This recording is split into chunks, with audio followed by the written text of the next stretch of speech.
Hi, my name is Jason Wampler. I'm the host of The Rocket Minute. We're going to be shooting another video um, Sunday morning, 10 a.m. I'm just getting everything ready. I have overhauled the shop. I still need to make some modifications to my seat. I have to figure out how to lower it. Um, it rides way too high. The Sienna, it's a Toyota. So, and I'm already a fan of Toyotas. In fact, to be honest with you, I don't really think I would be interested in buying another car, but a Toyota. Um, I just, I've come to rely on them so much, and I like them so much. And they're easy to work on, even the later model ones. But the problem I have with the Sienna and its odd design, I have two problems. It's the V6 is a gas guzzler. It's an overpowered vehicle. The V6. I know that some Japanese car manufacturers, they're gun shy of diesel engines, um, and they're gun shy of five-cylinder engines. But the honest to goodness truth is this engine and this vehicle would benefit from something like a 2.4 liter turbocharged four-cylinder diesel engine, something with ultra high compression and maybe fresh air intake, two-stage intercooling, maybe with some boost psi between 14 to 20. To get the that air density in the combustion chamber at max. I could myself design a 2.4 liter turbo supercharged diesel engine to have at least in the neighborhood of 200 horsepower, four-cylinder, four-stroke, maybe something like a 2.5, a five-cylinder, where each one of the cylinders is 500 cc, and the vehicle, the cylinder head has six valves per cylinder, maybe a two-stage exhaust-driven supercharger. It's also mechanically driven at lower RPM. Something with water injection as well, and electronically controlled variable injection timing, variable pressure control as well. But that's neither here nor there. It has a 3.2 liter V6 that gets rather poor gas mileage, and that's my first contention with it. My second contention with it, it has, for what I consider, somewhat good looking, but still pedestrian looks. The Toyota has a little bit of style and culture to it, um, but the roof line is low and the floor pan is slanted, so I've had to make some modifications to my work table. But speaking of which, this is a heads up for the next Rocket Minute episode, because on Sunday, I'm going to be doing a lot of rocket building tomorrow, so I'll show that off on Sunday. I want to show my work off on this adjustable, manually adjustable booster tail variable vector single engine rocket. It's kind of a novel idea. I don't know how well it's going to work, but eventually we'll get out to launch some rockets, and I'll show you. This other rocket, I'm working pretty hard on getting a nose cone for it. This rocket I've had around for 5 years. When I built it, to this day, it's still rock solid airframe. And I'm always not taking my own advice, but I'm always saying, if you learn from your mistakes, but learn from your successes as well. When you do something right, you need to learn from the airframe itself. It's a compound airframe, and I'll show it off on Sunday. I'll show off the adjustable motor tail, the tail boom for the motor, the adjustable motor vector rocket, and I'll show that off on Sunday along with the other rocket. Hopefully, I'm gonna have both of them finished built. I still need to get parachutes for them. And of course, we're going to have to figure out a motor system, reloadable motor system more than likely. But then again, single use might not be bad either. Um, so anyway, what else was I going to say? Oh, I know. I finally got down to brass tacks. I went to the, not Hawthorne, but I went to the Compton Home Depot, the Home Depot in Compton, Los Angeles County, California. And I think it has some money, but I've just gotten tired of how cramped and how little foot and room space and space I have to work on rockets here, I still have to make modifications or stool, or for that matter, just get a bench and stick it all the way across. I can work that way too, something to fold out underneath the table. I might just get an adjustable shop tool that only sits about 10 inches above the ground. In the meantime, I've got to deal with what I've got, which is an adjustable chair. It's an office chair without a back. However, if I move the driver's seat all the way forward with the backing pad moved all the way forward, in other words, the whole thing, the whole cylinder is raked forward, which is then I can sit on this office chair, which is in my back, resting up in the backside of the driver's seat. So technically, this vehicle has two seat belts. Excuse me, two seats and one seat belt. And that's what I'm talking to you on right now. I'm really happy with the way this vehicle's turned out. Obviously, I still want to throw some more parts on it. I got in an accident on Thanksgiving Day. Nobody was hurt, but boy, I screwed that guy's room up good. And this is a tough mother scratcher. This vehicle took it pretty well. I dressed it up, tore it apart, tied everything back. It's missing some parts. It needs a fender cover, grill, light assembly, and bumper cover, and maybe some skin and a few nuts and bolts. But my plan is to actually fully restore this Sienna, which is kind of crazy. But I really want to restore this vehicle. And then I'd like to get some type of small trailer, like an Airstream trailer, to pull behind it, so we can go on rocket launch trips, extended stays in other states.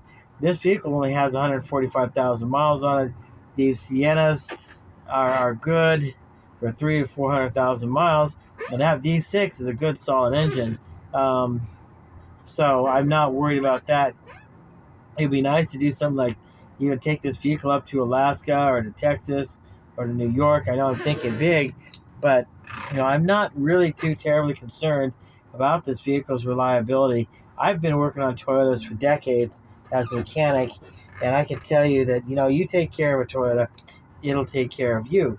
So, and nothing will take you by surprise. Thank goodness. I sure hope that Toyota doesn't change their philosophy on how well they build their cars. I don't think they will. They seem to have their heads set straight about a lot of things. But the lighting is bad because it's around 9:30 right now. I can't show you the changes I've made to the workshop. But what I'm going to do is I'm going to force myself. I'm going to put like a quarter tank of gas in the vehicle so I can run the vehicle. I can run the air conditioning. I can boost the strength of my 750 watt pure sine wave double up inverter. And because I've got to tell you, some of my little spoiled brat tools that will run that thing down. High setting on the heat gun is one of them, which is kind of makes me upset. But the next inverter I get is not going to cost me $9. But what it is going to do is I'm going up for a Toyota 1999 2000 Toyota Sienna with a V6 with a 120 amp alternator. I am going up to a 1,000 watt, and I repeat, 1,000 watt inverter. I'm not going anymore because a lot of times I use the tools in making the rockets. I kind of like to listen to the music, or I kind of like to listen to. I kind of sometimes like to listen to my religious meetings as well. Okay, there we go. But whatever I choose to listen to. I just it's my personal business, but I sometimes need to have more than one thing going in this vehicle when I'm working on a car. I've got to, somebody's got to. I maybe use a couple of tools. Maybe I have to use a couple of tools and play the music. I play the music and use the tools. It's all going through the inverter right there. I'll go through that inverter, but the problem is that's 750 watt. So, like I said, between the stereo and the 3/4 inch grinder, the brand new one that I got, the heat gun, I'm going up to 1,000 watts. Hopefully, I'll get the high side of the heat gun to to start feeling bad about how hot it's running, and it'll cooperate and run properly. But other than that, it does great. Um, let's see, what else was I going to say? I've modified and chopped up this white table, but I can't show it tonight because it's too dark. But I guarantee you there's going to be a lot more workspace. I also rearranged the toolboxes, but I have to label them yet because even I'm getting confused with the system. I designed and invented it. I just set it in place about an hour ago, and for God's sake, I'm already confused by it. But it's saving a lot of space, and it's easier to work with. And I didn't need the whole table. I wanted to reach across the whole table, so I put the toolboxes above the table and screwed them down. I put them where I wouldn't hit them, and I'd have more foot space when I go rolling into the edge of the bed to put my feet underneath. Anyway, it's almost big enough that if I had a nice looking young secretary assistant named Natasha working with me, I could propose marriage to. Well, I could probably marriage. I could probably. Anyway, I'm not going to talk about that. We won't talk about Jason Wampler's notified.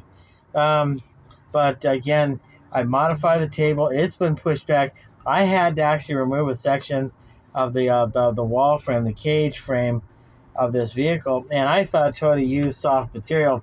They do not where it counts. It took a good 3 hours to get a notched hole in the cage frame to fit my table's leg to push through. It's odd. I just turned the lights back on. It's weird. It's an odd arrangement, but and again, I have misgivings because of the design of this vehicle. Like I said, the gas guzzling V6, the sloped floor pan, and the curved walls, and just the kind of pedestrian design. I think car companies need to get back to basics and just really ask themselves and others. I mean, come on, with car design, which is important to me, you need a baseline, you need a pedigree, but you need to start with something conservative. Like the old saying goes, you have to learn how to walk before you can run. I think too many people are trying to run the race when they have atrophied legs, or they don't even know how to open field or draft. They barely know how to walk. So I think a lot of people are tripping over their own thumbs in the automotive industry. That's me. Well, okay, so I've made 2 major changes to my shop. I'm very happy about that. So we're going to talk about the 2 rockets. We're going to talk about another twin-engine airframe that I'm starting on Sunday. But I may just pay you guys a second visit Sunday afternoon, because once I exhibition and showcase, go to church in the afternoon, or once I exhibition and showcase these 2 rockets and my revised workshop inside the work vehicle, it'll be time to go listen to church, and then after that, I'm going to get serious about a twin-engine airframe. So what I may end up doing is I may end up shooting a second short, or you'll just have to wait till next Sunday to see my twin-engine surprise. It's going to be a Lilly Class 2 power, so LC2P. And I've got my eye on some other materials I can use. This place is just, the big 2 hardware stores have all the stuff you need, and I can show you where to get 4-inch diameter, 1/8-inch wall and 1/4-inch wall PVC. Actually 8-inch wall thickness, 4-inch diameter, white PVC. $22 a section, 10-foot section at a certain Home Depot. I don't have the room for it, but if you want to build a level 2 or level 3 project, that's the material to get. I'll give you an address and phone number, but that'll be on tomorrow. So, and then that's pretty much that. So, anyway, I'm scaring myself with funny sounds, and security's looking at me right now. They want me to leave. So, it's a 15-minute mark. This is a heads up. My name is Jason Wampler. I'm the host of The Rocket Minute. I think it's Friday, so we're not going to see you tomorrow. We're going to see you Sunday morning, 10 a.m. We're going to shoot from 10 to 10:30, or we'll shoot from 11 to 12. We'll give you a good hour show. We'll showcase the new shop, how I've made modifications. It's more breathable and workable. Maybe I'll cut the roof off. I don't know, and I'll show off the 2 rockets. I'm not sure. Again, I'm at a conflict because I'm writing a couple of instruction manuals and some books as well. I'm not sure if I should devote time to that tomorrow or if I should devote time to getting these 2 rocket airframes finished and really driving home the installing the sizzle with these new 2 rockets.